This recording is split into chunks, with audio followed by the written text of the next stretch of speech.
speakers is in the waiting room. If you could please allow her, Esther and Prudence.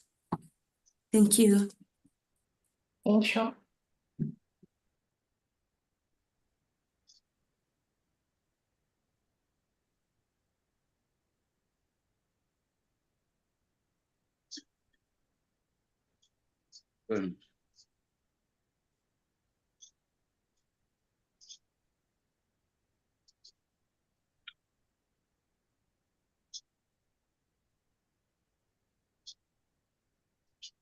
I'm gonna be starting the webinar at 10.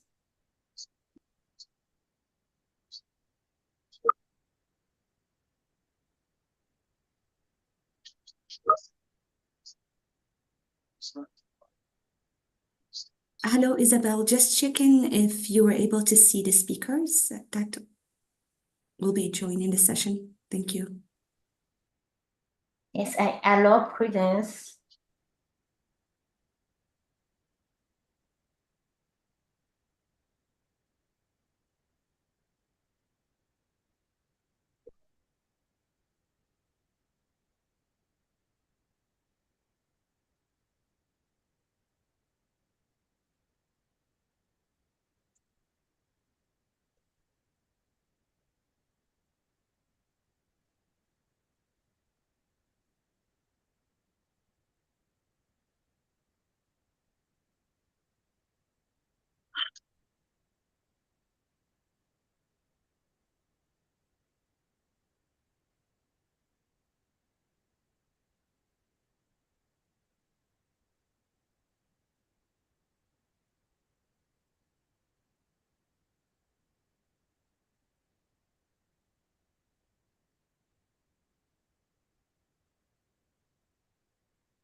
Hello, everyone. I will ask all the speakers to emote their microphones.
Can you hear me? Just to check.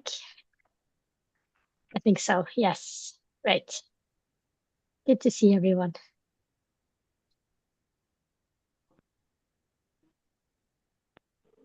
Hello, Isabel. Just checking if you would need me to send you the Prudence email just to make sure. Please let us know. Sorry, can you repeat again? Director Prudence email so that you can prompt maybe another email for her to access because we cannot see her in the list here. All right, let me check. Thank you. Our speakers is in the waiting room. If you could please allow her, Esther and Prudence. Thank you. Hi, colleagues. I'm here. However, Director Prudence is still a participant. She needs to be upgraded to panelist. Please, can you write her name? Sorry. Okay, let me write it now.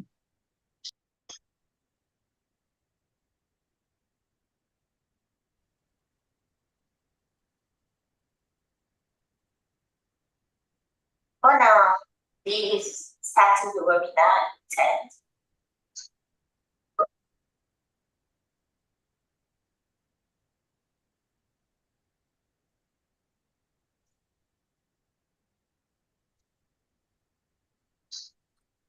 I'm just checking if you were able to see the speakers that Yes. will be joining the session.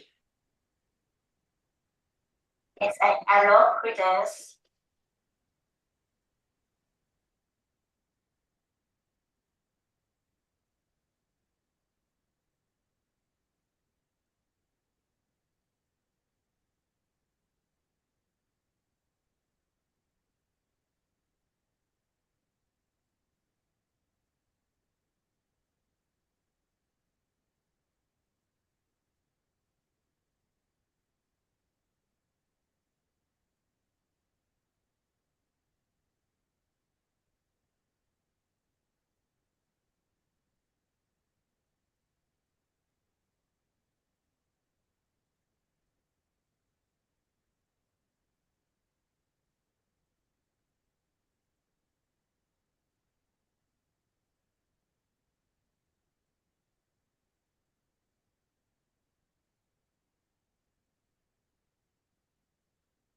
Sorry, I'm no more host, so I cannot change anything.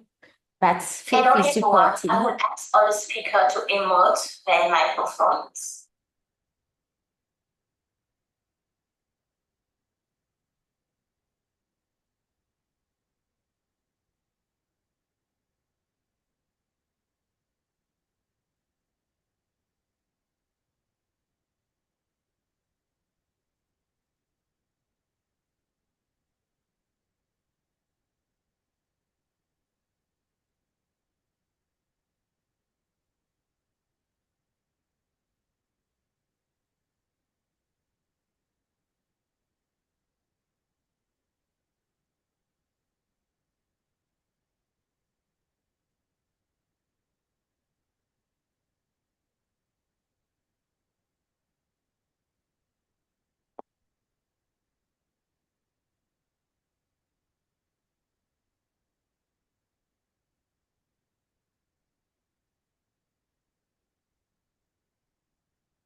Can you hear me? Just to check. I think so. Yes.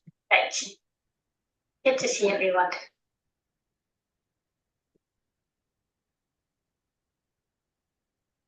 And hello, Isabel, just checking if you would need me to send you the Prudence email just to make sure. Please let us know. Sorry, can you repeat again? Director Prudence email so that you can prompt maybe another email for her to access because we cannot see her in the list here. All right, let me check. Thank you.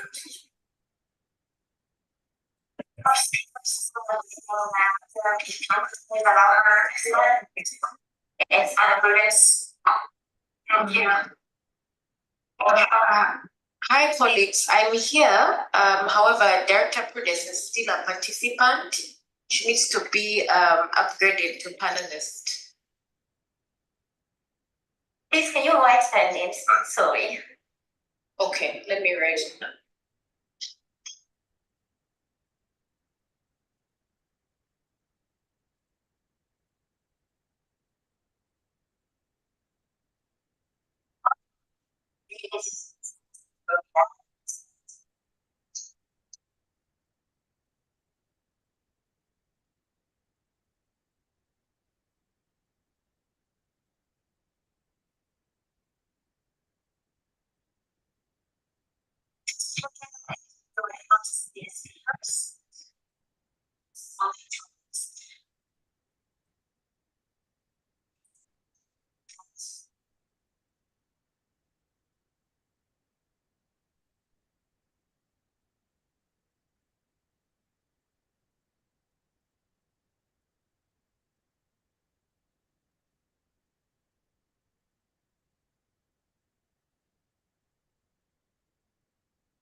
host, so I cannot change anything. But feel free to I would ask other speaker to emote their microphones.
Yes, some songs, people are access because you not see us.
Good afternoon, colleagues.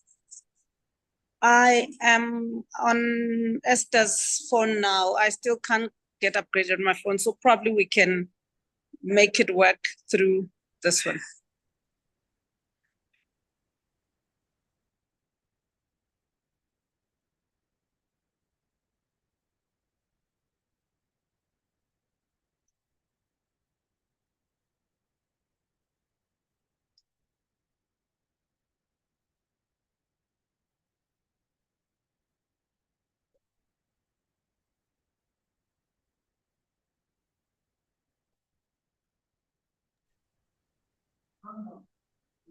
Hello, hi, this is HQ. Are we ready to start? Okay, first, who's the moderator for this session? May I ask? Sorry.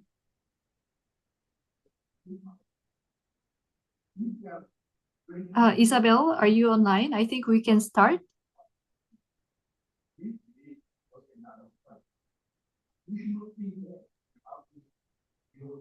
Hello, everyone. Yes, I'm online, but sorry, Yeah, let's start.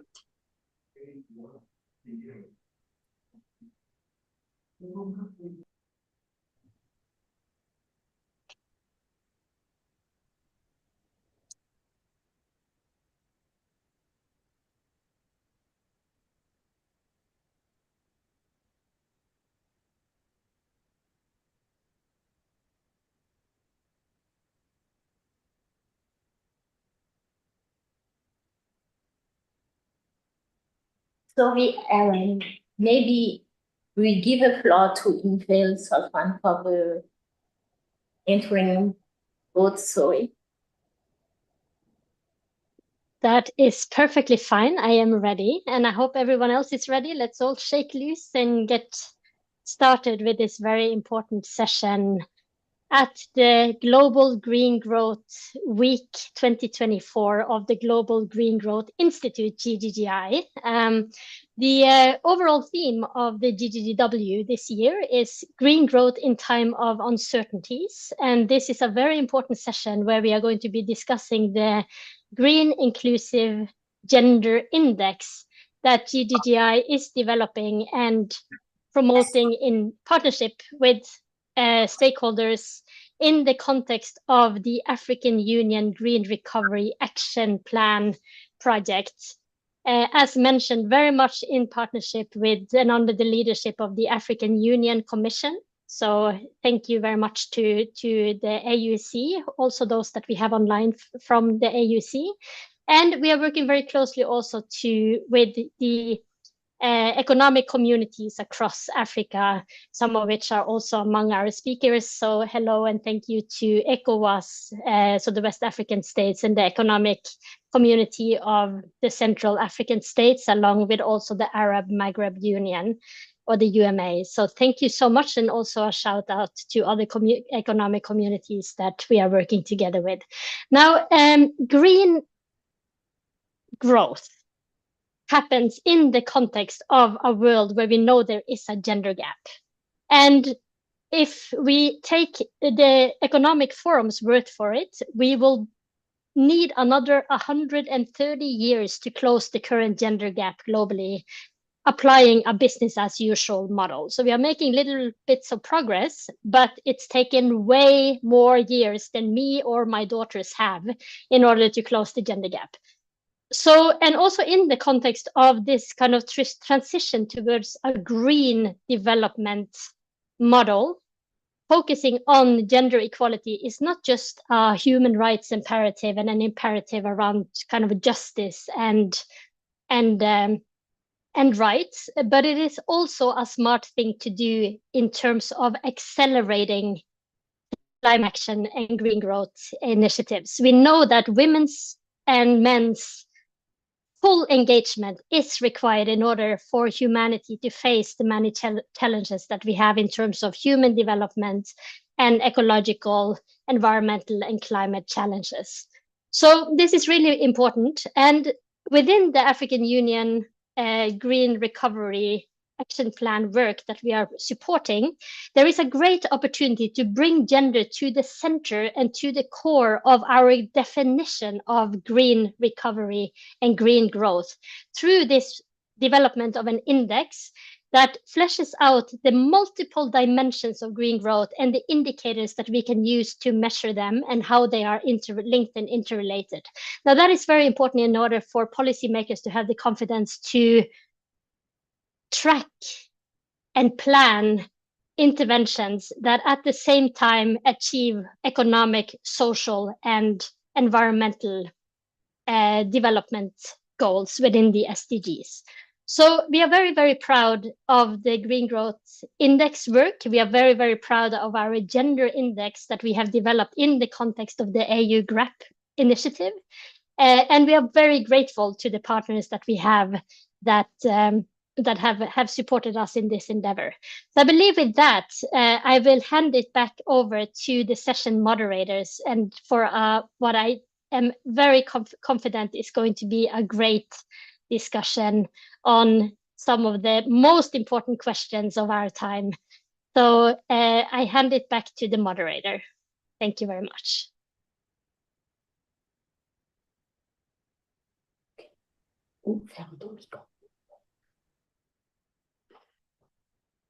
Okay, ça marche pas.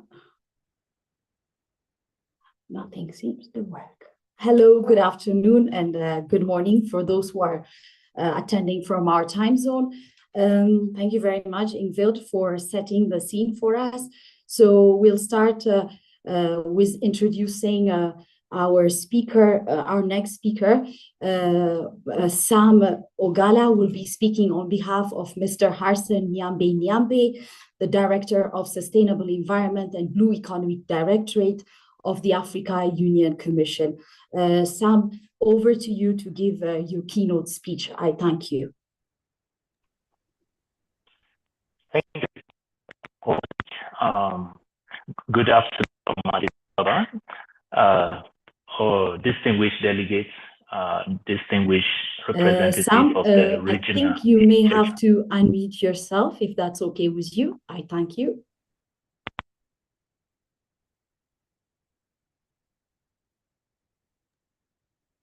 We could hear you, Mr. Sam, Sam, and now we cannot hear you could you anymore. unmute yourself?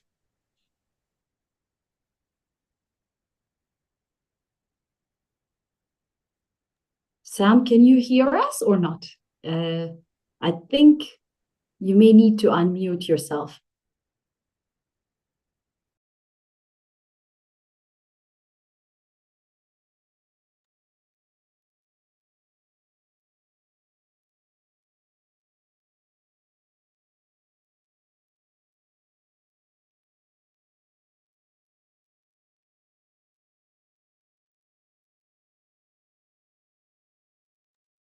Sam, can you hear us? I think you need to unmute yourself, if I'm not mistaken, because we cannot hear you.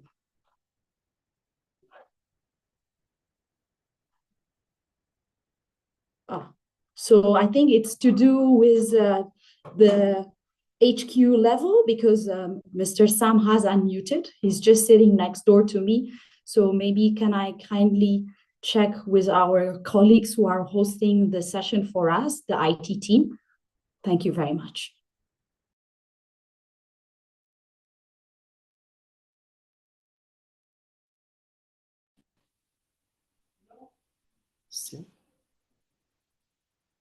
Okay. Is it better now? Yes. Okay. Perfect. Yes, Sam, that's brilliant. Thank you so much. Apologies, I think, Please for the, proceed. Sorry for the technical hitches. Okay. All right. Distinguished delegates, designated representative of the regional economic communities, the RECs, esteemed national and international partners, and all participants who have joined us at this crucial moment, whether in person or virtually, to discuss our collective commitment to enhancing and strengthening regional and global pathway towards green growth that is inclusive. Colleagues, on behalf of the Director of Sustainable Environment and Blue Economies of the African Union Commission, Director Hassan Nyambe Nyambe, please allow me to read the statement of the Director. Distinguished colleagues, ladies and gentlemen, as you all know, the impact of COVID-19 and how it disrupted the economic and social system of the African continent has continued to exacerbate poverty and inequalities.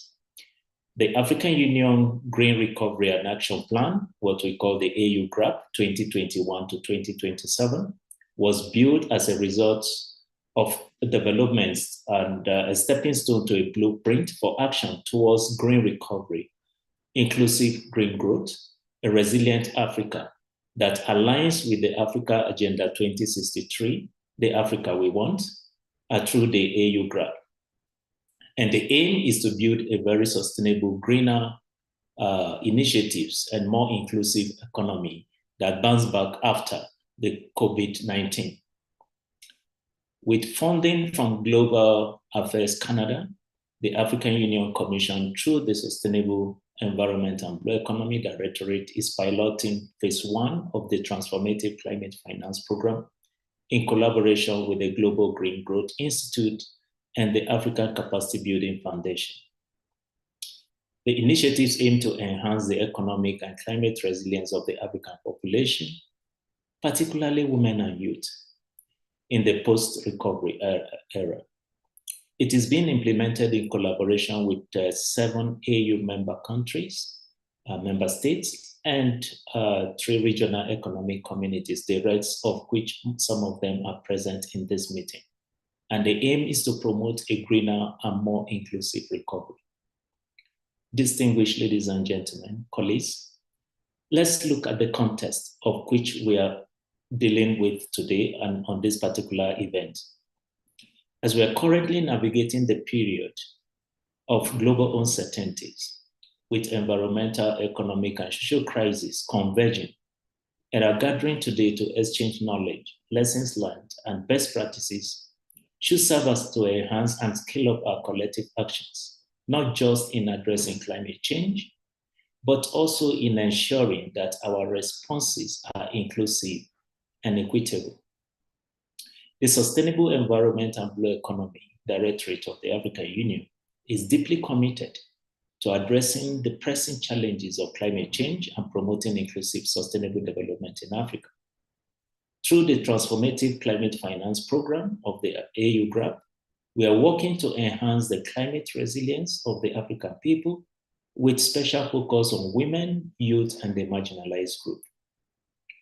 A little bit about the Green and Inclusive Gender Index, the GIGI.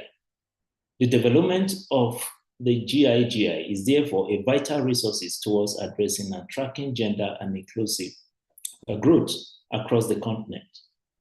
We aim for the index to serve as a tool for policymakers and partners to assess progress, guide climate finance actions, and ensure that our green recovery is equitable and sustainable. By embedding gender equity and social inclusion into our green growth policies, we ensure that no one is left behind as we build a resilient Africa in the face of uncertainty. Through the co-development process, the GIGI, which is the index, is particularly engaging such that we engage with the regional economic communities and to ensure that all the development are in the context that resonate with our regional priorities as Africa and also our member states and the regional economic communities. The first consultative process was held here in Addis Ababa, Ethiopia, at our regional headquarters here, convening the regional economic communities. Was to aim at fostering regional collaboration, knowledge exchange, and alignment of priorities. The consultation workshop with the REX was also an opportunity for stakeholders to infuse the continent's collective effort towards green growth that is not only inclusive, but also gender transformative. Through a collective and participatory process, we aim to co-develop an index that captured the diverse experiences and needs across the African continent, ensuring that women, youth, and the marginalized communities are central to the region's green growth agenda. By fostering dialogue, inclusive and participatory and synergetic approaches, we are addressing the challenges posed by climate change and creating a transformative opportunity for sustainable and inclusive green growth across the African continent. Let me conclude by expressing our special and sincere appreciation and gratitude to our partners, including the Global Affairs Canada, for their funding support to the Transformative Climate Finance Program of the African Union, AU-GRAP, and the implementing partners, the Global Green Growth Institute and the Africa Capacity Building Foundation, for their support. Through this platform, let us explore opportunities of working together to ignite a wave of transformation, foster groundbreaking ideas, and chart a course towards establishing a more sustainable and all-encompassing future for the continent and the globe at large. Together, our collective strength will enable us to catalyze a revolutionary shift that uplift and empower women, youth, and the marginalized communities, ensuring that no one is left behind as we move forward together towards a sustainable development. Distinguished ladies and gentlemen, I thank you for your kind attention, and I wish us a successful discussion and deliberation. Thank you. Thank you very much, Sam, for that opening statement. We do appreciate it. As you mentioned, the co-development of the Green and Inclusive Gender Index does capture the diverse experience and needs across our continent to ensure that women, youth, and marginalized communities are centric to the region's green growth agenda. So moving on, I would like to introduce our next speaker, Madame Prudence Nonkululeko. She is the Director of Women, Gender, Development and Youth Directorate of the African Union Commission. She is responsible for leading and providing strategic guidance on the AU's mandate on youth development, while also giving an oversight on the implementation of programs within her directorates. She leads the African Union agenda to unleash the potential of women and youth by striving for gender and youth parity across African countries, enabling development through strategic partnerships while fostering meaningful engagement with all of the stakeholders in the women, gender, and youth development landscape. So, Madame Prudence, over to you to deliver your keynote speech. Thank you so much. Thank you very much. Please confirm that you can hear me. Yes, ma'am. We can hear you right. very loudly. Thank you. Thank you very much. Thank you so much for the very generous introduction. My name is already said, is Prudence Ngwenya. And I want to also take the opportunity to stand on existing protocol. And also just to excuse, we had a bit of a hiccup joining in, but finally I'm able to join in using my own link. Now, greetings from Botswana, where we are currently attending agenda meeting with the SADC REC here in SADC. The Directorate, Women, Gender and Youth Directorate, plays a crucial role at the continental level in leading and coordinating the African Union's work on gender equality, development and empowerment. As already said by the moderator, the Directorate is responsible for guiding the development and harmonization of gender and youth policies at both regional and national levels, and ensuring that this work is also mainstreamed across departments, which is why the recent work with our colleagues from the climate and sustainable energy Directorate. I want to also just say that in collaboration and with this partnership on with the Sustainable Environment and Blue Economy Directorate and the Global Green Growth Institute through the Transformative Climate Finance Program for the implementation of the AU-GRAP, the Directorate is collaborating on the development of Green and Inclusive Gender Index, which we call the GG. The Directorate's participation in the first consultation process is linked to its role in shaping and advancing gender equality and youth empowerment across Africa. In times of uncertainty when it comes to the impact of climate change, enhancing our collective efforts, both at regional and continental levels, is critical to address the impact of climate change on women, young people, and other marginalized communities, so that we ensure that no one is left behind. Climate change exacerbates existing inequalities and disproportionately affect women and young people and other marginalized groups. Women in Africa, particularly those in rural areas, are often at the front line of climate change impacts, from droughts that threaten food security to natural disasters that disrupt their livelihoods. Young people are also facing uncertain futures, and they're also amongst the ones that are hardest hit by these challenges.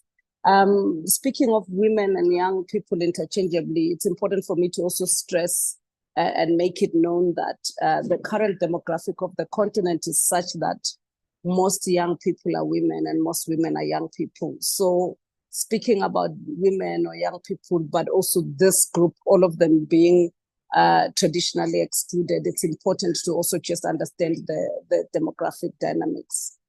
The partnership with the Global Green Growth Institute and the African Union, the SEBE Directorate, exemplifies how collaboration can drive progress towards green and inclusive growth. Our engagement in this process also aligns with the Directorate's mission to advance gender equality, youth empowerment in all sectors, particularly those most vulnerable to climate impacts. Our focus has been on addressing these vulnerabilities by advocating for women and young people to be part of the solution. So the Green and Inclusive Gender Index will therefore play a key role at continental level in ensuring that policymakers have the tools to identify and address these gaps in gender and social inclusion.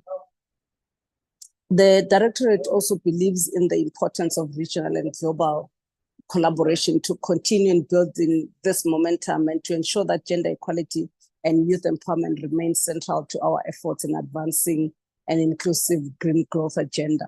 The Global Green Growth Week, therefore, is an important platform that can be leveraged to explore synergies, exchange knowledge and learnings towards inclusive, responsive, and transformative green growth.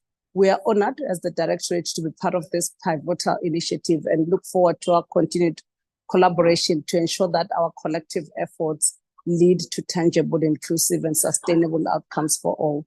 Together, we can ensure that green recovery leaves no one behind. I thank you. Thank you very much, Madam Prudence, for that wonderful keynote speech. As you rightly say, regional and national collaborations are central to promote gender equality and social inclusion, and also put the green growth agenda at the highest level in terms of the making sure that it reaches global platforms. Thank you so much for that. I think our next session is to introduce what the AU Green Recovery Action Plan program is all about. So it will be me who will be presenting. I'll ask my colleague Kautar to project the slide for me. Thank you so much, Kautar.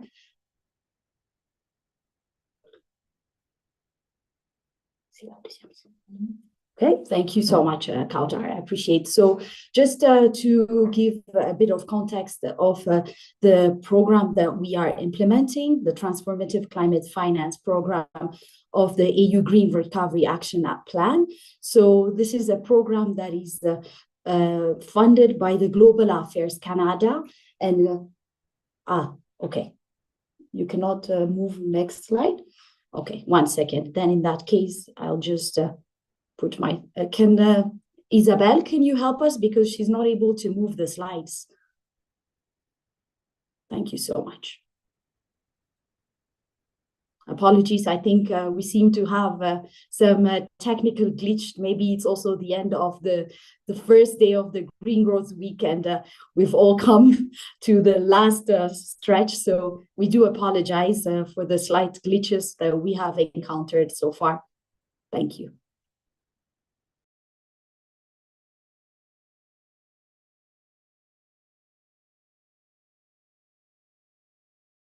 I will try to project from my end if it works. 1 second.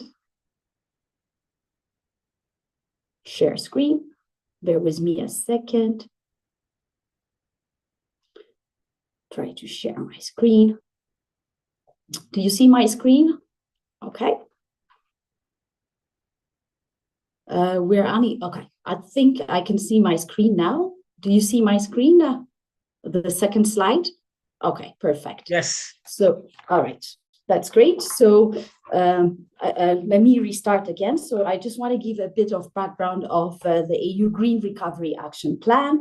So in terms of the genesis of the AU Green Recovery Action Plan, it was conceptualized in response to COVID-19 pandemic and its economic and social impacts. And then in terms of what it aims, it promotes sustainable development and addresses the impact of climate change. So as Mr. Sam has outlined in his opening speech, AU-GRAP covers 5 thematic areas. There is climate finance, renewable energy, biodiversity and nature-based solution, climate resilient agriculture, and green resilient cities. And then the climate finance program particularly focuses on the first thematic area, climate finance. However, as we know, climate finance cuts across different sectors. So by working on climate finance, we also work on the other 4 thematic areas. As I mentioned, our project is funded by the Global Affairs Canada, and GGGI is jointly implementing this program with the Africa Union Commission and the African Capacity Building Foundation, which is the right arm of the AUC. They focus more on capacity building efforts. So this program was launched to ensure that the AU-GRAP program is implemented equitably and effectively. And then we are doing that by looking at the nexus or the intersectionality of gender, social inclusion, and climate finance, and also supporting actions for and supporting the alignment that interventions on gender, social inclusion, and climate finance. So just to outline the vision of the program, it supports to enhance impact on the economic and climate resilience of the African population, in particular emphasis with women and youth. As you know, Canada has a feminist principle, and intersectionality, gender, and social inclusion are at the heart of its priorities. And our program also weaves inclusivity in its deliverables. So we have 3 interconnected outcome areas that we are focusing on. The first one is we work together with AUC to enhance their capability to implement the AU-GRAP.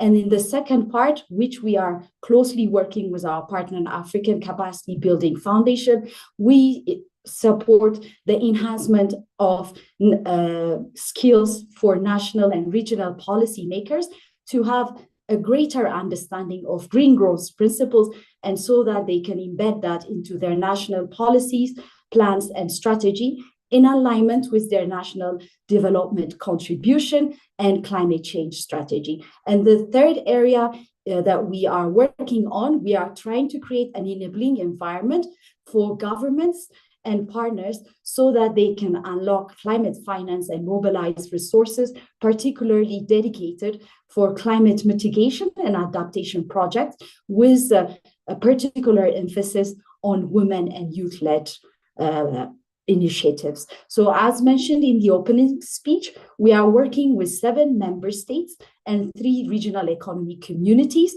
The 3 member states are Côte d'Ivoire, Ethiopia, Lesotho, Namibia, Rwanda, Senegal, and Zambia. And the 3 economic communities are COMESA, Common Market for East and Southern Africa, EAC, East Africa Communities, and SADC, Southern African Development Communities.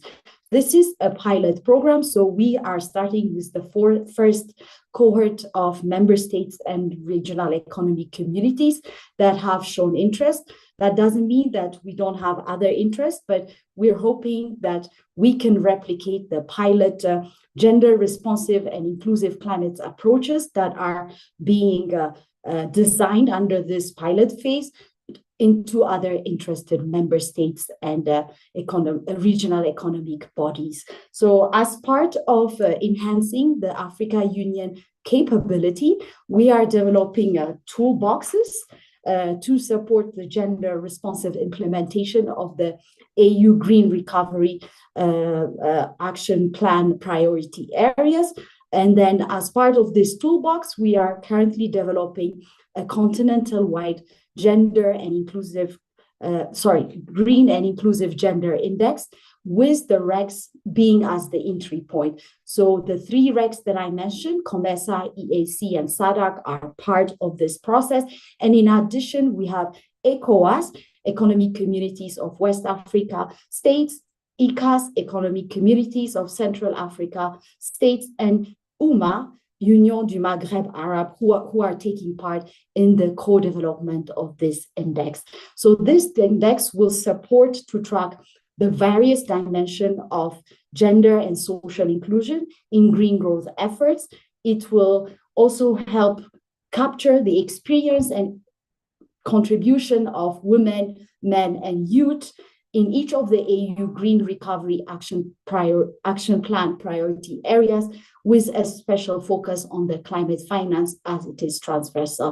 So now I'll pass to my colleague, Dr. Lilibet, who will give us a deep dive on the co-development process of the Green and Inclusive Gender Index.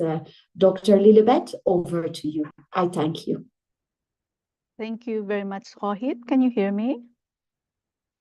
Yes, ma'am, I can hear you very well. Yes, I would like to share my screen, but I think you have to yes, unshare. I have to. Okay, I'll stop. Yeah. Okay, perfect. Let me just share my screen now. C'est bien passé, Carter. Tu viens ici. Tu prends le. Okay, can you see my screen?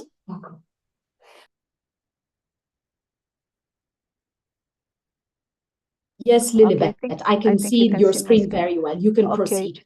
Yes. In the interest of time, I think we have less than 15 minutes and we still have a exciting talk by our panel experts. So allow me to jump to my some of my slides. So this is just to let you know there are several indices already out there, but none of them are talking about greenness or green economic development. So this is what our index is going to do and offer to the RECs.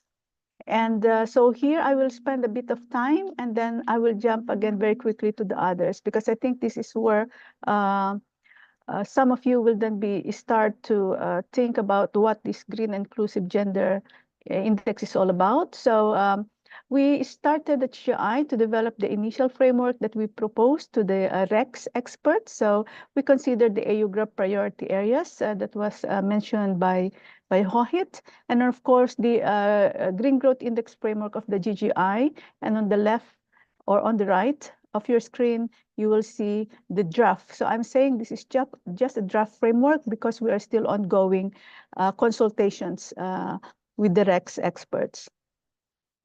So this framework has two dimensions: gender contributions to a green economy and gender benefits of inclusive society, where the dimension one, gender contributions, have three pillars: climate mitigation actions, nature-based adaptation, resilient food systems.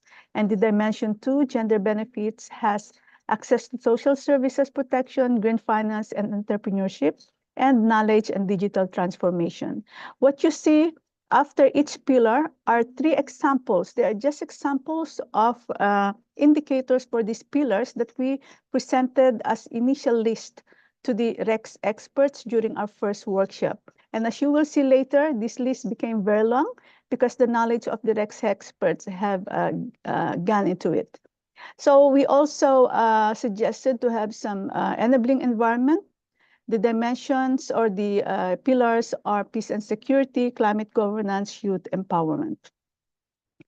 So I will skip this index design process. In the interest of time, it's just to highlight to you that we are now in the concept building, where we are engaging with the experts, trying to finalize the framework, and also with them discussing with each other to identify the indicator that they would like to use. Now, for the first participatory workshop that we did at the end of July, so it was very intensive, 2 days, and the experts were able to give their knowledge or expertise in identifying the different indicators for the framework of the index. And also, of course, they're also finalizing, of course, the framework. And what you see here are different activities that they have done. They have completed online survey even before the workshop. There are 2 Mentimeter votings, initial and final voting. Before and after the breakout sessions, there are also group online survey, and then again, open discussion, where there is a final Mentimeter finalizing the indicators. So as you will see here later, there are some results that we have taken from the individual survey and also from the groups, and you can see there are different ideas or opinions.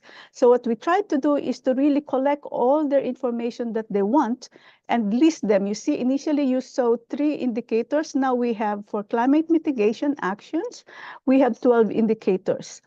For example, for the dimension 2, green finance and entrepreneurship, you will see that we have now 15 indicators instead of 3. So this knowledge of list of indicators were all coming from the experts. So where are we now? Here is also a confirmation that enabling environment should be included. So where we are now, so we are actually having the experts to go into consultations with their respective regions. And they are now on planning courses on this, because what they're going to do is to present this knowledge that they have created during the workshop, present it to their respective experts, and finally come back to us. And so we can assess what are the additional knowledge that they have collected from the experts that will finally help us to finalize the framework. So it's very iterative, and so we will see later, hopefully by the end of the year, that we have something to present to the different experts and also, of course, to the users of this index.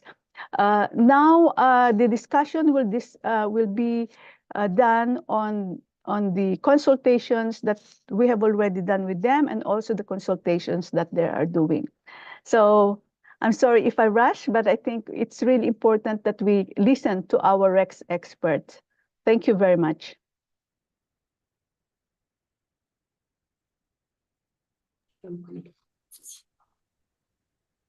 Okay. Thank you very much, Lilibet, for that deep dive on the index. So without further ado, I know we are slightly also running really badly on time, but we'll try our best. So I'll pass it on to my colleague Kautar Kaduri, who will be facilitating the panel discussion. Kautar, over to you.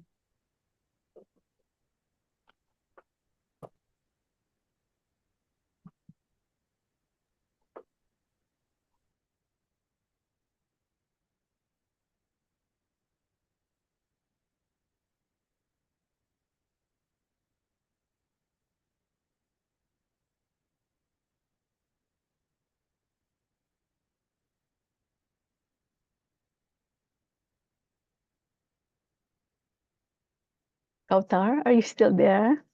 I think we lost you.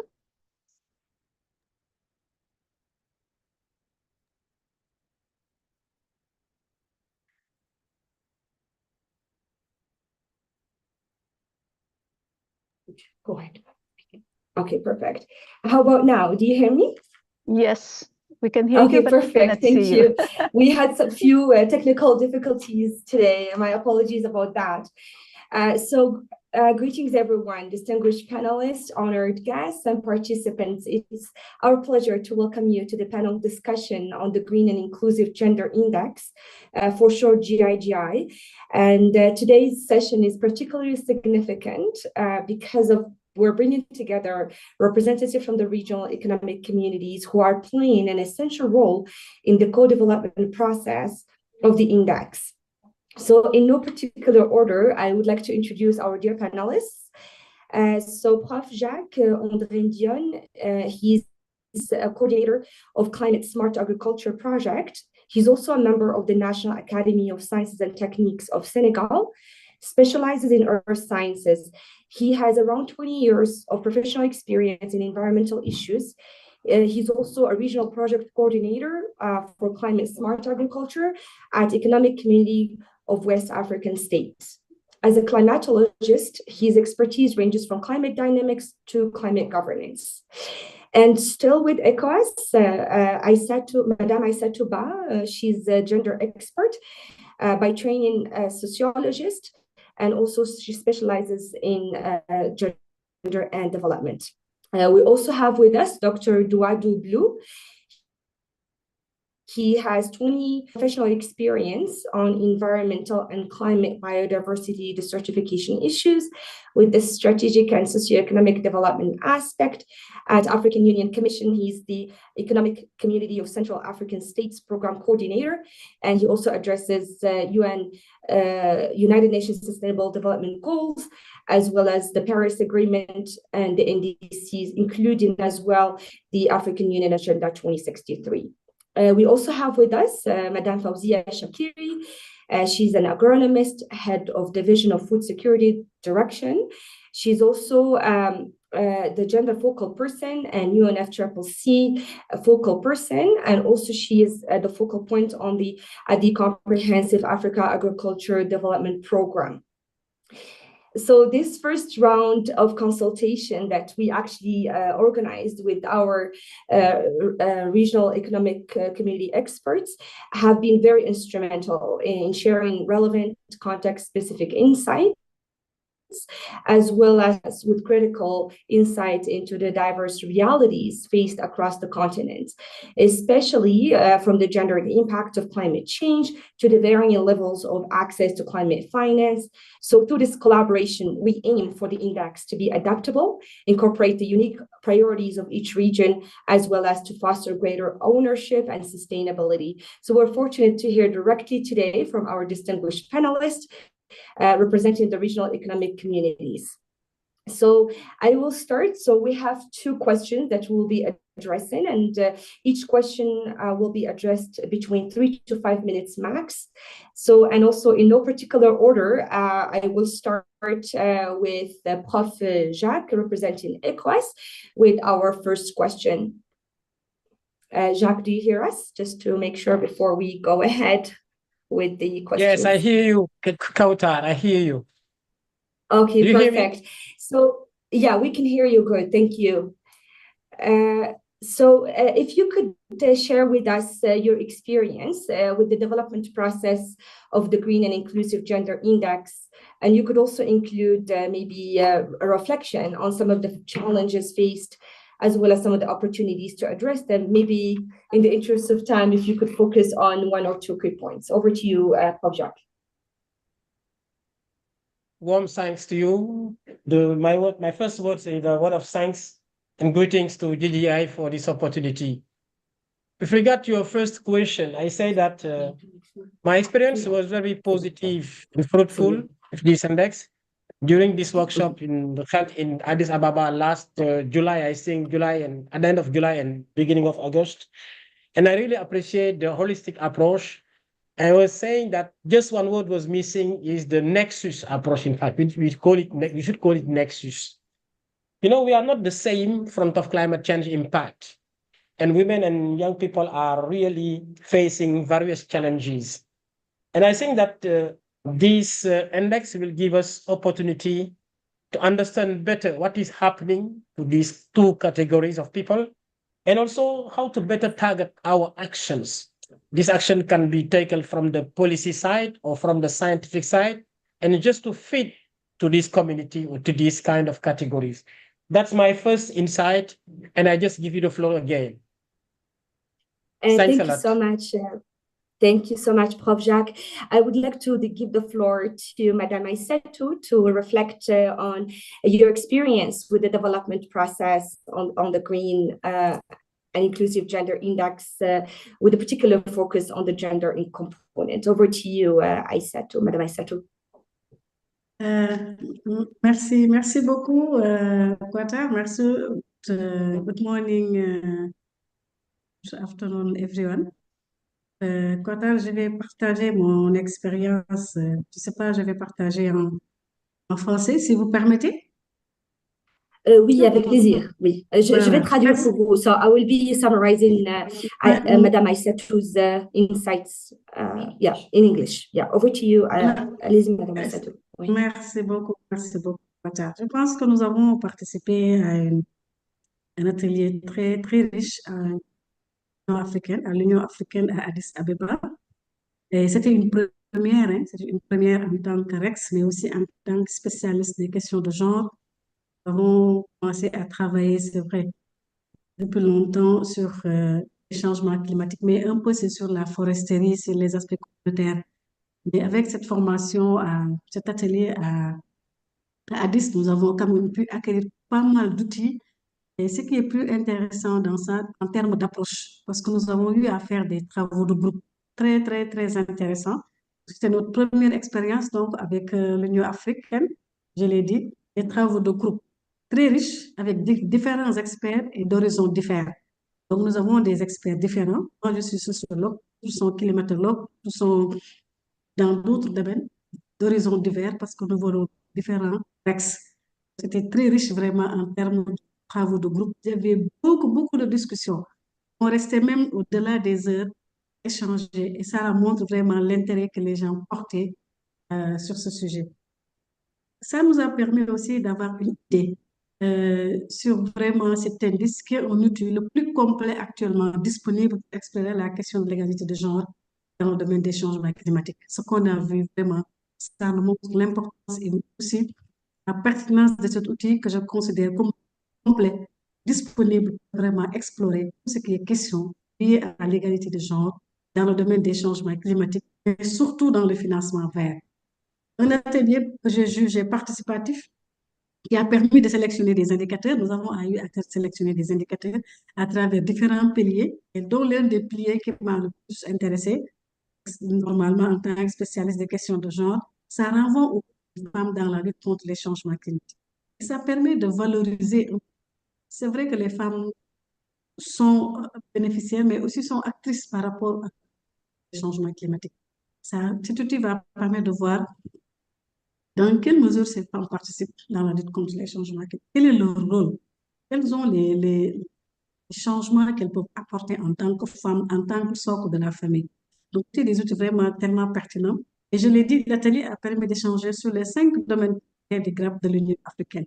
Le financement climatique, l'énergie renouvelable, donc discuter sur ça. J'avais quelques idées sur ça, mais travailler avec différents experts m'a permis des idées beaucoup claires sur ce qu'est le financement climatique, l'énergie renouvelable, la biodiversité et les solutions basées sur la nature, l'agriculture résiliente au climat et les villes vertes et résilientes en rapport avec la sensibilité genre.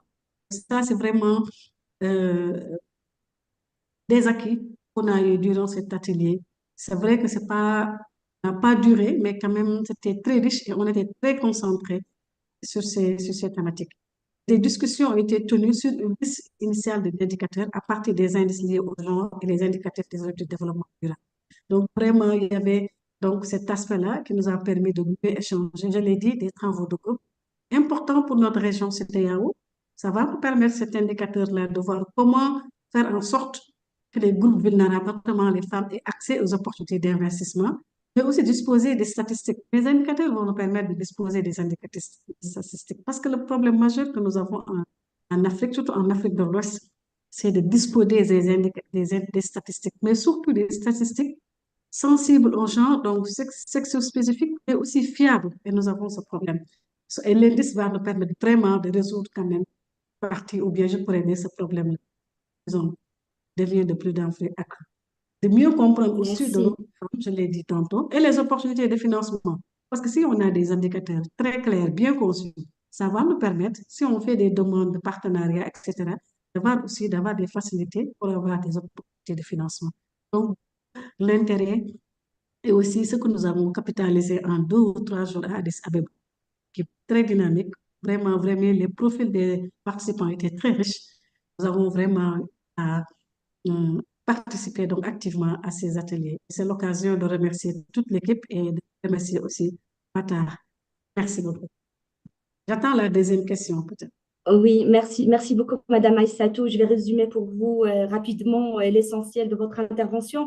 So I'll just briefly summarize what Madame Aïssatou has shared. So it was, she reflected on that experience engaging at the African Union with the various RACs on the various areas of intervention on a key tool, which is the Green and Inclusive Gender Index, an incredible resourceful tool that provides an opportunity to also shed light on the various areas that needs to be addressed at the regional level.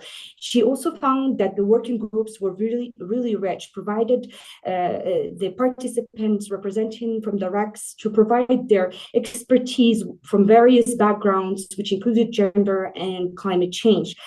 She also appreciated the participatory nature of the workshop, which made it possible to select indicators that are pertinent through the pillars that were introduced for socialization during the workshop, especially in reference to the role of women, as well as cross-cutting areas of climate change.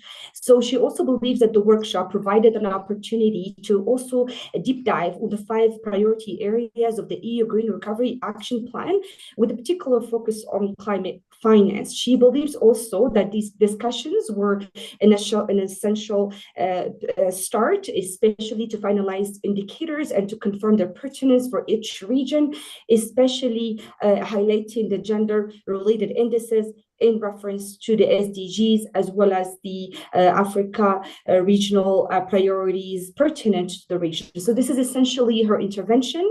And just in the interest of time, I will move to the next panelist, Dr. Blue. I would like to invite you to reflect. Please, if you could keep it between 3 to max. I mean, I don't know if we'll have that 5 minutes we initially hoped for, but briefly, your experience, Dr. Blue, on the development process of the Green and Inclusive Gender Index, and you can maybe reflect on one challenge faced, or also an opportunity. Over to you, Dr. Blue. Thank you. OK. Merci beaucoup. Je voulais m'exprimer un peu en français pour qu'on puisse se comprendre un peu mieux, mais également aussi m'aligner sur ce que Jacques a dit, les collègues Jacques de la CEDEAO et puis Aïssatou. Effectivement, on a eu... Vous m'entendez? Dr. Blue. Oui, oui, je vous entends. Je vais traduire votre intervention en anglais à la suite de la question. So I will also briefly summarize. Parfait, allez-y. Merci. Voilà, donc je disais que suite aux interventions des autres collègues, Jacques et puis Satou, je voulais un peu préciser du fait que la réunion qu'on a eue à Addis Abeba a contribué à renforcer aussi nos capacités. Mais au-delà, avant, l'expérience que j'ai dans ce domaine, ça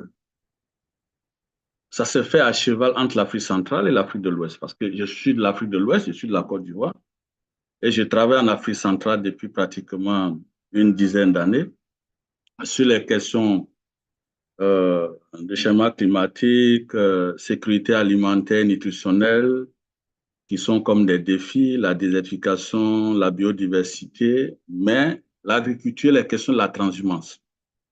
Donc, la transhumance qui est intelligente, l'agriculture également. Donc, dans ce cadre-là, avec le groupe de travail Jean de l'Alliance Sahel, qui est aussi supporté par plusieurs bailleurs de fonds, y compris l'Union européenne, le Canada, les États-Unis, l'Allemagne, d'un certain nombre de pays qui s'étendent un peu à cheval entre l'Afrique centrale et l'Afrique de l'Ouest.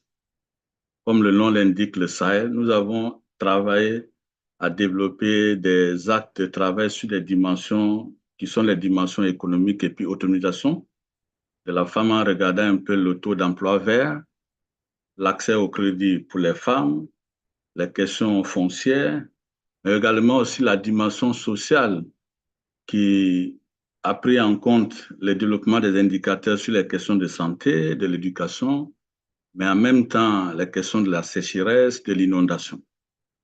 Après, l'autre dimension sur laquelle nous avons travaillé, qui a permis de développer aussi des indicateurs, qui sont des indices à prendre en compte, ça a été la question de la représentativité de la femme. Nous avons parlé de ça la dernière fois à Addis Abeba, en termes de la responsabilité de la femme, en termes aussi dans les administrations et les prises de décision, et au niveau parlementaire. Donc, cela a permis, pendant ces travaux, pour pouvoir, nous avons permis à mettre en place des plans stratégiques de genre et croissance verte, ce qui a permis même à la CAC, qui est ECAS, à développer dans son département genre le document stratégique genre pour lequel, avec le programme l'AMCC, pour lequel je suis coordinateur, nous sommes en train de revoir la mise en opération de ce plan. Mais aussi, ça a permis aussi de contribuer à la création et renforcement de certains ministères. tel qu'en RDC, il n'y avait pas de ministère typiquement genre, c'était le ministère de la femme et de la famille. Il fallait un département genre, mais il fallait contribuer à ce que ce département soit opérationnel. Au Tchad également et plus ou moins en Mauritanie. Cela a permis au niveau même national, mais au niveau régional, de travailler sur les questions de la collectivité et aussi les questions de la législation au niveau transfrontalier. Comme vous le savez, Jacques pourra expliquer, ils sont à la CEDEAO dans un département qui travaille plus sur l'agriculture. Il y a le problème de fond qui est le problème de la transhumance ou bien des questions frontalières entre les deux REC, sur lequel nous allons revenir sur le deuxième point pour voir ce qu'on peut faire comme approche. Merci.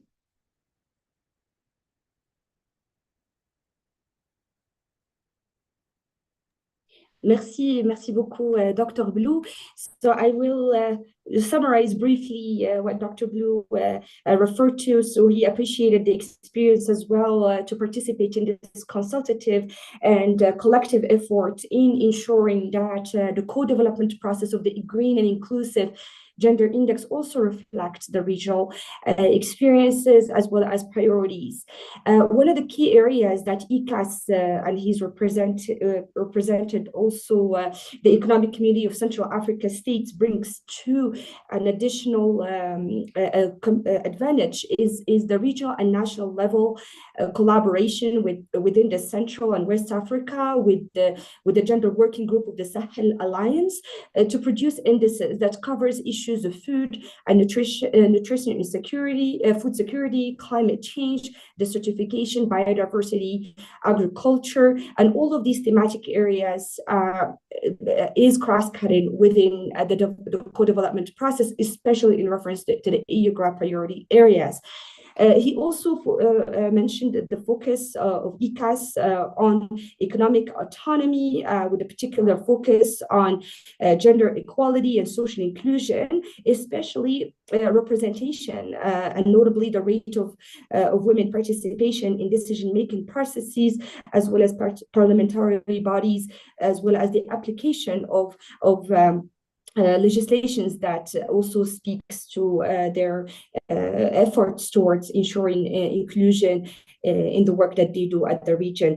And also he mentioned that there are some opportunities and activities that can also be aligned and referenced in this process as we co-develop the GIGI index for short, is to ensure that the implementation of this process is reflective of the priorities of each region, contributing to the creation as well as strengthening, especially of involved ministries, capacity to be able to utilize this tool and ensure that that also the policies are reflective of the recommendations that's going to come out as recommendations through the indicators proposed for the index. So this is in a nutshell a summary of what Dr. Blue had shared.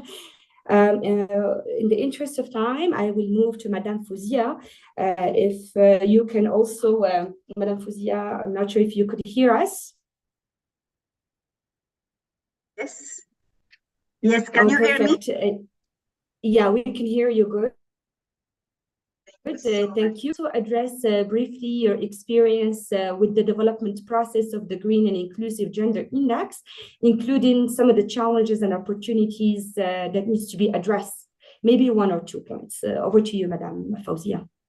Thank you so much, Kautar, and thank you so much to the African Union for inviting me to be a part of this reflection and to be a part of this discussion. Sincerely, this theme is important for me at 2 levels, at a professional level and also at a personal level, because when I was young, I was involved in these gender issues. And at this time, we were just working at a non-governmental level. Now it's because we can do that both as a governmental as a non-governmental, and that's why I really thank you so much. As a REC, as UMA REC of North Africa region, the process of the Green and Exclusive Gender Index really start by the consultation we have had in July. Before, we didn't really have this, this terminology, if you want, and I'm not going to back. I have the pleasure and the honor to participate to this consultation, even if it was online. But really, we benefit a lot, and I'm not going back to that because my colleagues from the other recs talk about that. But what I want to say is just that in UMA, before this consultation, we have had a lot of activities, if I can say, in the gender issue, in the gender area, and these activities has as an objective to raise awareness of the gender approach. Raise the profile of one contribution to agriculture, rural, and sustainable development. And also, through these activities, we have achieved coordination with the other stakeholders involved in the member state. And I think this is very, very important to have the stakeholders on board so we can leave no one behind. And this is very important. And the team of, and especially cover the team of the use and the exploitation of the natural resources. These activities have been both enlightening and challenging. One of these key challenges was the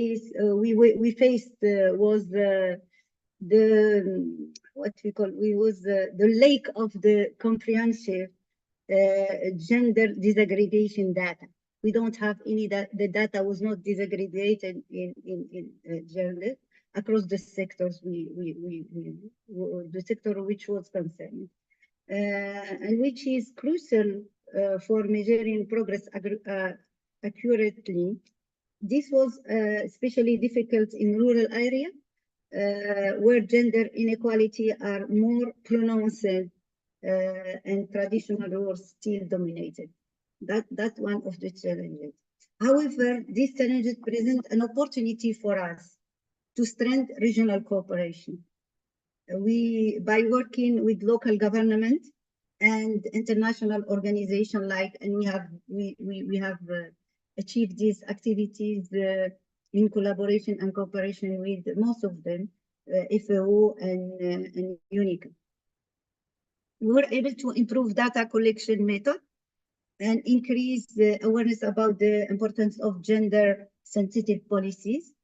This collaboration also not only facilitates better data, but also fostered a shared commitment across the region to ensure that environmental and economic policy are inclusive and gender responsive.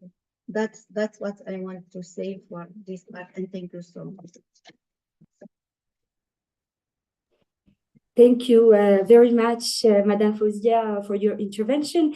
In the interest of time, for the second question, I'll start with you, and then we'll just take, I guess, one point because there's another session happening right after us.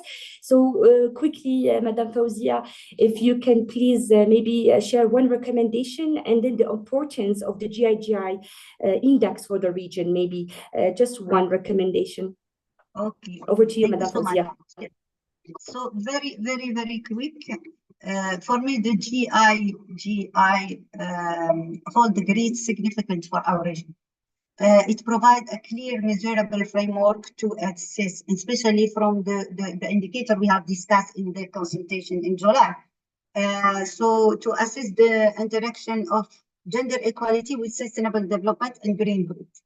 In the Maghreb, where climate vulnerability are deeply tied to social inequality, this index serves vital tools to ensure that gender consideration are integrated in environmental and economic environmental policies, promoting a more inclusive and resilient approach to development.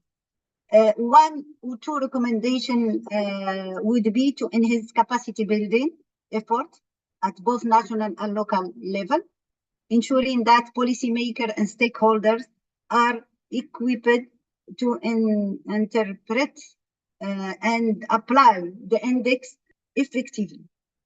The second thing is, and which I find is crucial, to increase community level engagement, particularly among women in rural area, to ensure that their voice are heard and their needs are addressed in green development stakeholder.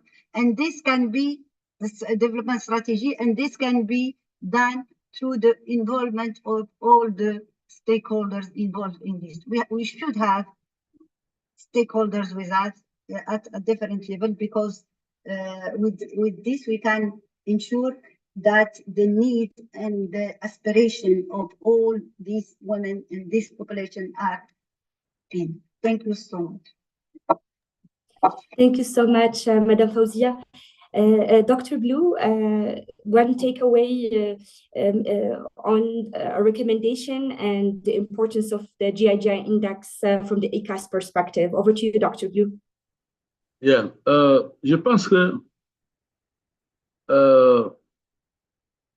votre initiative nous arrange beaucoup au niveau de ECAS parce que, comme je l'ai dit, au niveau de la dimension régionale, en fait, parce qu'au niveau de la dimension nationale, il y a déjà des actions qui se font par rapport aux politiques de développement de chaque pays, mais le gros problème, c'est au niveau régional.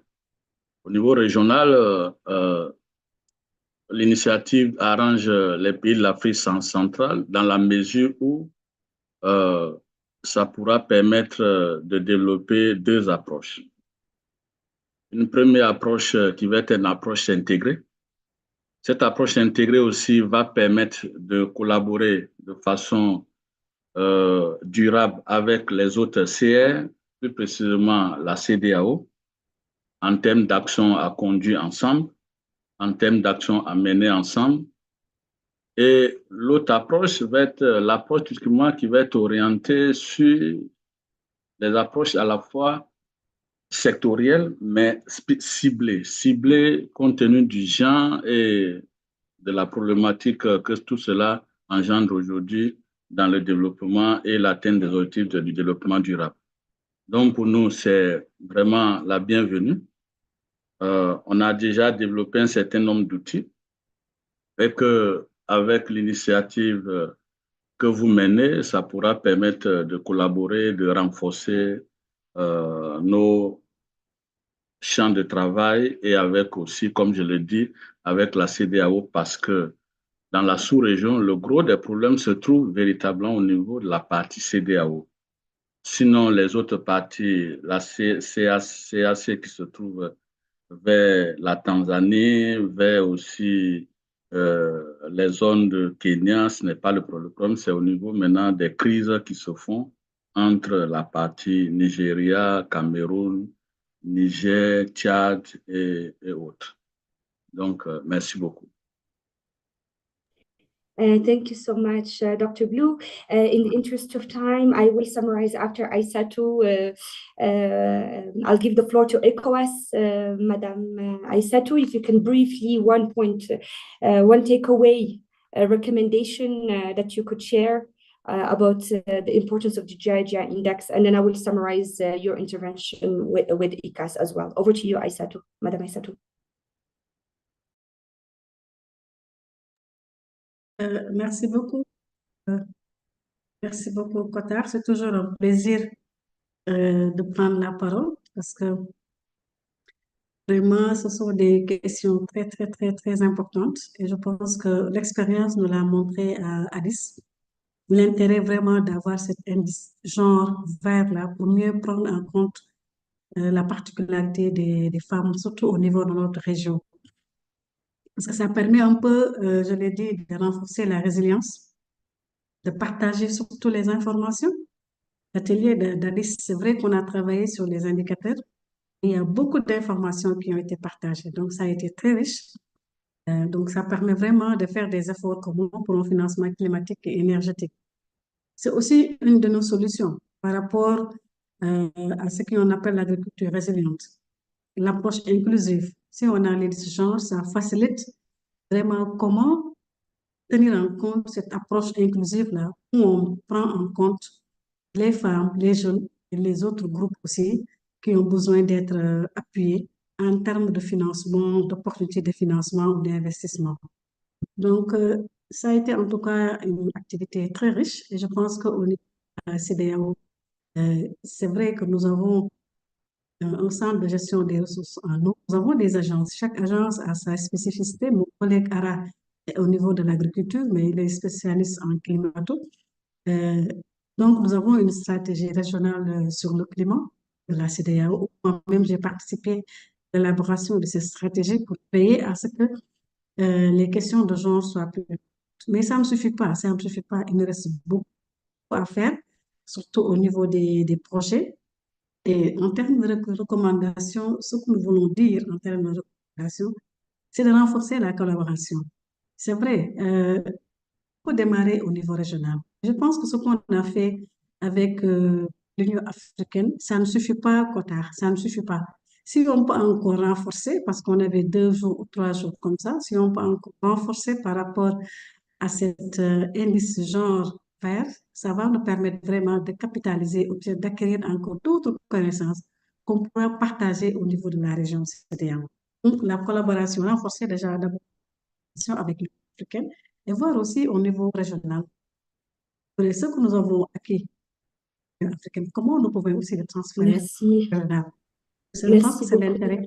Voilà, donc renforcer la collaboration, identifier des partenaires aussi, que ce soit au niveau des gouvernements et des universitaires, par comment les impliquer aussi dans le processus, s'assurer que les groupes, des groupes vulnérables aussi sont pris en compte. Et à ce que toutes les parties prenantes soient consultées, ça c'est important. Mettre en place des stratégies, des parties prenantes. Il faut des stratégies. Nous avons au Merci. niveau régional, africain, il faut au niveau des restes, comment on peut avoir des stratégies aussi. Et voir aussi des engagements. Chacun de nous à l'égalité des sexes, mais aussi sensible à ces questions de climat, financement vert, etc. Vraiment, de manière ramassée, c'est quelques éléments que je voulais partager avec vous, en vous Merci, remerciant. merci. Merci, Madame Aïssatou.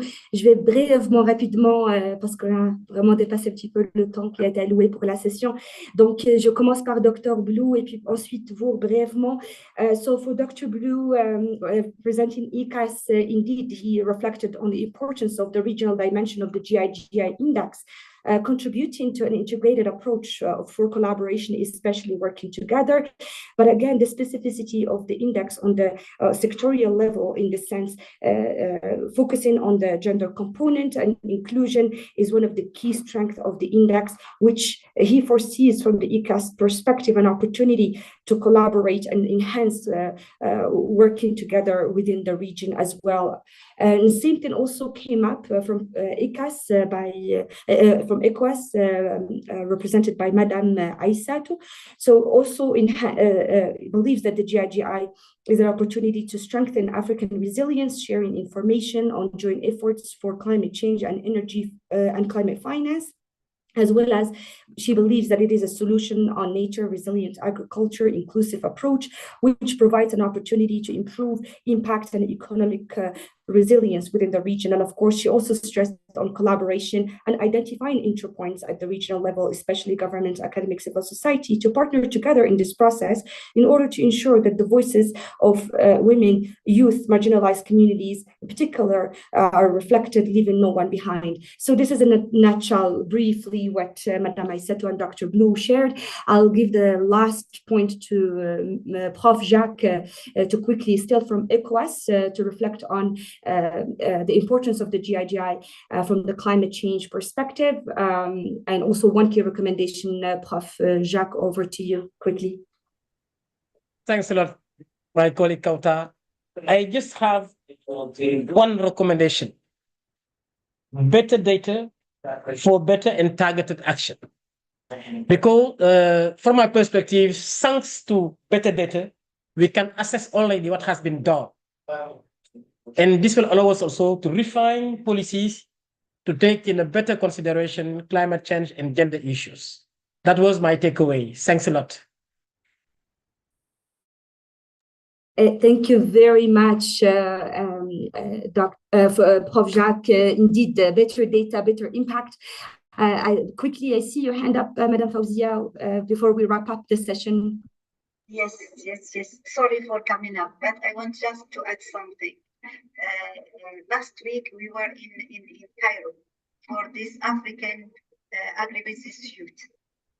And what I want to say that, please, we have to ensure this synergy between all these approaches. I think we have CADEP, we have African strategy for youth, we have so please just be sure that all that we take in consideration all that, and this, and we are going to develop indicator for the implementation of that also, so not to have this duplication of that's why I wanted. Thank you so much. Thank you so much, Madam Fauzia, for this indeed. So on your note of creating synergies and enhancing collaboration, I am pleased to wrap up our panel discussion. Apologies for the time it took because of the technical difficulties. And thank you everyone for honoring that and staying patient with us. Thank you again to our distinguished panelists for all your insightful discussions and for your invaluable experiences. And indeed, we rely on you to guide us through this process. You're the experts of your regions. And this is an opportunity for us to make sure that we reflect what you have said, indeed, the synergies and the priorities of the region. And the GIGI index as a tool, we see it not only as an innovative tool, but also a responsive, resourceful tool to the diverse needs and priorities of the RECs. We heard definitely about the challenges, we heard about the opportunities and the recommendations. And we believe, and we hope that the second round of consultations factor all of these recommendations and opportunities so that the GIGI provides, like Prof. Jacques, a data-driven framework that is impactful, but also ensures that climate actions are not only green, but also inclusive and gender responsive, leaving no one behind, like Madam Aissa mentioned, especially women, youth, and marginalized communities. So I will give the floor to Rohit to walk us through the concluding remarks for this session. Okay, thank you very much, Kautar. Just echoing your point, we do apologize. Again, we had some technical glitches, which was beyond our control. So, we sincerely apologize for the extended time in the discussion. And I also note there are two key questions that were raised in the chat. Unfortunately, due to time constraint, we won't be able to respond them, but we will get back to the participants directly. We have taken note of the questions. So in conclusion, I would like to thank our esteemed speakers and panelists during the session today for all their insightful contribution, conveying a strong commitment for inclusive green growth that brings everyone on board, and including those who are on the farthest. The development of the Green Inclusive Gender Index is indeed a pivotal step to creating a more equitable, inclusive, and sustainable future for Africa, particularly during uncertainty and notably the impact of climate change. The co-creation and implementation of the Green and Inclusive Gender Index will ensure sustainability of the index implementation and that it always remains relevant, robust, and reflective of the actual reality on the ground, which fostering a sense of collective responsibility for its outcome by aligning with key continental frameworks like the AU Green Recovery Action Plan and the Agenda 2063, the Africa we want. In this light, I'm confident that our collective work with the regional economic communities and AUC and our partners will continue to build pathways for a more inclusive, equitable, and resilient future for everyone. Let's take the lessons and commitment made here to enhance our regional, global, and including local collaboration to advance inclusive green growth agenda. Thank you so much. you have a great day for those who still have a day, and this for those who are at night, you have a good evening. Thank you, everyone. Thank you.